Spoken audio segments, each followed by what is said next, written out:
और दोस्तों ये ज़्यादा मार्क्स लाने के बाद में बना है टीचर, और ये कम मार्क्स लाने के बाद बन गई है प्रिंसिपल।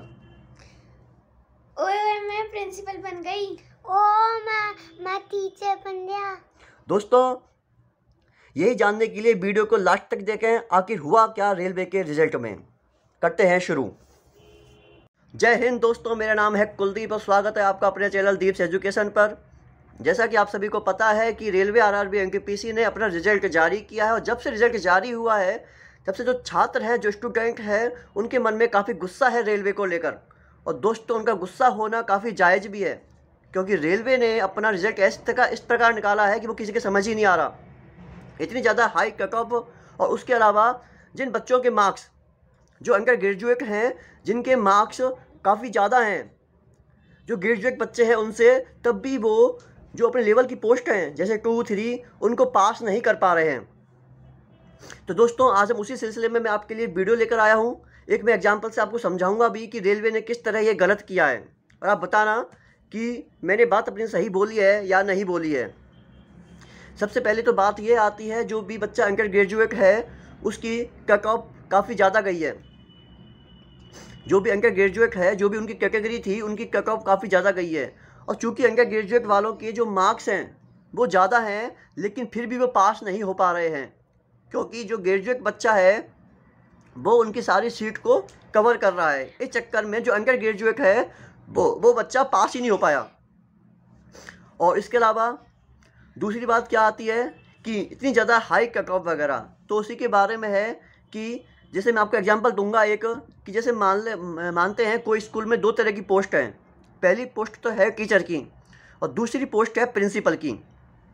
अब चूँकि ऑब्वियस सी बात है कि जो टीचर है उसके लिए कम क्वालिफ़िकेशन चाहिए, और जो प्रिंसिपल है उसके लिए ज़्यादा क्वालिफ़िकेशन चाहिए। तो रेलवे ने क्या किया है कि जो प्रिंसिपल है जिसके लिए हाई क्वालिफ़िकेशन चाहिए उसके लिए 100 वैकेंसी निकाल दी हैं, और टीचर के लिए जिसके लिए कम क्वालिफ़िकेशन की नीड है उसके लिए ओनली 20 वैकेंसी निकाल ली है। जैसे कि यहाँ ना, जैसे कि ये बच्चा है, तो इस बच्चे ने ओनली जो टीचर के लिए अप्लाई किया है, क्योंकि इसके पास डिग्री नहीं थी प्रिंसिपल का फॉर्म फिल करने के लिए।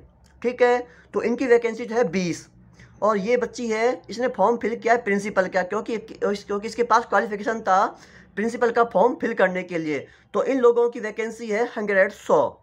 अब चूँकि रेलवे को 20 गुना बच्चे पास करने हैं, तो रेलवे ने बोला है कि हमने पहले ही बोल दिया था कि हम हर कैटेगरी में 20-20 गुना बच्चे पास करेंगे। मतलब जो टीचर था, तो टीचर के लिए 20 वैकेंसी थी, तो 400 बच्चे पास कर दिए CBT 2 के लिए। और यहाँ पर क्या किया कि 100 वैकेंसी थी तो 2000 बच्चे पास कर दिए। अब चूँकि इन लोगों की क्वालिफ़िकेशन थी वो ज़्यादा थी, और जो टीचर है इसके लिए क्वालिफ़िकेशन कम थी। अब चूँकि रेलवे के रिजल्ट में क्या हुआ है, जो ये बच्चा है, जो इसने प्रिंसिपल का फॉर्म भरा है, वो खुद की कट ऑफ को पार कर रहा है, साथ में जो टीचर था उसकी भी कट ऑफ को पार कर रहा है। इस चक्कर में क्या हुआ है कि जो टीचर की कट ऑफ जो कम जाती देखा जाए तो लेवल के अकॉर्डिंग, तो उसकी कट ऑफ चली गई है एकदम हाई, और वो सारी सीट भी जो प्रिंसिपल है उसने कवर कर लिया है। मतलब जो टीचर है, जो एक्चुअल में टीचर बनने के लिए उसने अप्लाई किया था, वो टीचर नहीं बन पाया है। जो प्रिंसिपल है वो ही प्रिंसिपल बन गया। उसके अलावा जो बन गए थे प्रिंसिपल बनने से, वो बन गया टीचर। मतलब जो टीचर बनने के लिए अप्लाई किया, जिसके पास डिग्री थी ओनली टीचर की, वो टीचर नहीं बन पाया।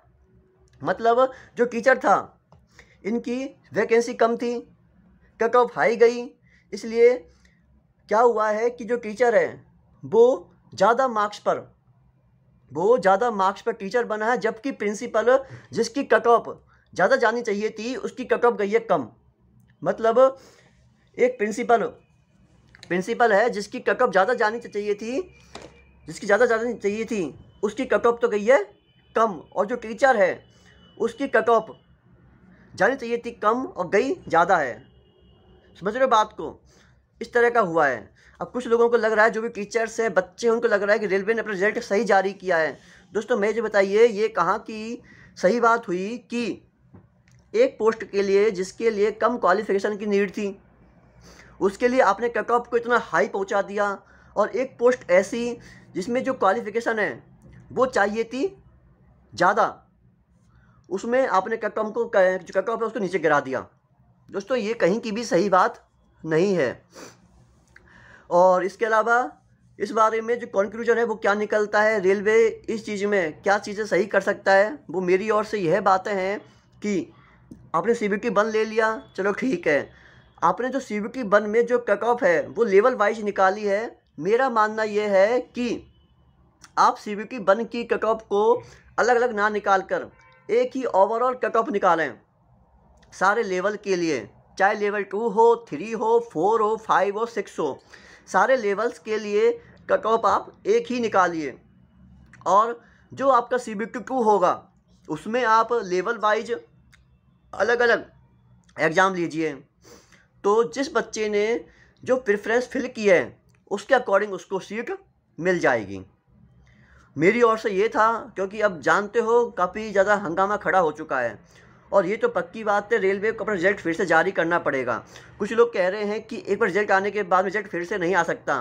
दोस्तों कुछ भी हो सकता है, आप लोग चाहोगे तो रिजल्ट रेलवे फिर से निकाल सकता है। बस ये बात आपको चाहना पड़ेगा, आपको एक साथ यूनाइट होकर, आपको यूनिटी बनाकर एक साथ लड़ना होगा। जैसा कि आप सभी को पता है कि आज भी सुबह ट्विटर पर कैंपेनिंग की गई थी, लोगों ने काफ़ी ज़्यादा संख्या में ट्वीट किए थे, रेलवे की ओर से रेस्पॉन्स आ भी रहा है।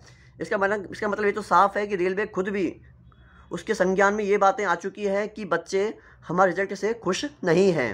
तो दोस्तों हमें भी आगे भी ऐसे ही लड़ना है, हम सारे टीचर्स और आप सब स्टूडेंट मिलकर साथ को सबको लड़ाई करनी है इस चीज़ में। और रिजल्ट है, रेलवे फिर से रिवाइज अपना रिजल्ट देगा, बस आपको हारना नहीं है। बाकी अपना ध्यान रखें और वीडियो को लाइक करें। सबसे बड़ी बात, वीडियो को ज़्यादा से ज़्यादा लोगों तक शेयर कीजिए, जिससे और लोगों को भी इस बारे में पता चले कि उनके साथ क्या गलत हुआ है। और चैनल को सब्सक्राइब करें, जिससे जो रेलवे से जुड़ी हुई जितनी भी बातें हैं आपको पता चलती रहें।